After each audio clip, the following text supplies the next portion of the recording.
বর্ষায় দার্জিলিং আসার আনন্দ তো খুব হলো, খুব আনন্দ করলাম। কী খেলাম, কাদের সঙ্গে দেখা হলো, সব কিন্তু মোটামুটি ক্যামেরা বন্দি করেছি। এবার হচ্ছে কী খেলাম, সসেজ তো খাবো। আর এটা দেখো, এটা ছুপড়ি না সুপারি না কিছু, এটা হচ্ছে মোষের দুধ দিয়ে তৈরি, লাইক সুপারি। এটা হচ্ছে আইসক্রিম, আমরা সবাই ভালোবাসি। ঘুরলাম ফিরলাম, তারপরে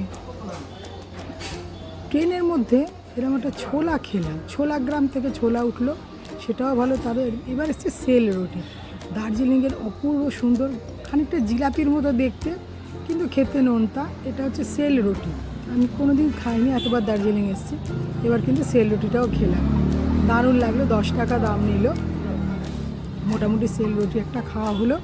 খেয়ে দিয়ে এবার আমরা কিন্তু ভাবছি কী হবে। আরে হ্যালো হ্যালো হ্যালো, কলকাতা থেকে ফোন চলে এসছে, আর তো থাকা যাবে না, এবার তো বাড়ি ফেরার টাইম। দেখো, রাস্তায় চা বাগান পার হয়ে আমরা কিন্তু মোটামুটি সুন্দর একটা মনোরম রাস্তা ধরে শিলিগুড়ির উদ্দেশ্যে রওনা দিলাম। বন্দে ভারত আমাদের ট্রেন 3টের সময়, আমরা উঠে পড়বো এবং বাড়ি চলে আসবো। পথে পেলাম এক রাশ টি গার্ডেনের শ্রমিকরা চা তুলে নিয়ে বাড়ি ফিরছে। দেখতে দেখতে রাস্তাটা খুব সহজেই কেটে গেল, এবং ভালু ঘাস, যেটা খুব সুন্দর, একটা মোটামুটি বড় বড় বাঁশ দেখলাম এবং ছবি তুললাম। এবং আজকের মতো এই ট্যুরটা আমাদের শেষ হয়ে গেল। চলো, রাত্রিরে কলকাতায় সবার সঙ্গে দেখা হচ্ছে। টাটা, সবাই ভালো থেকো।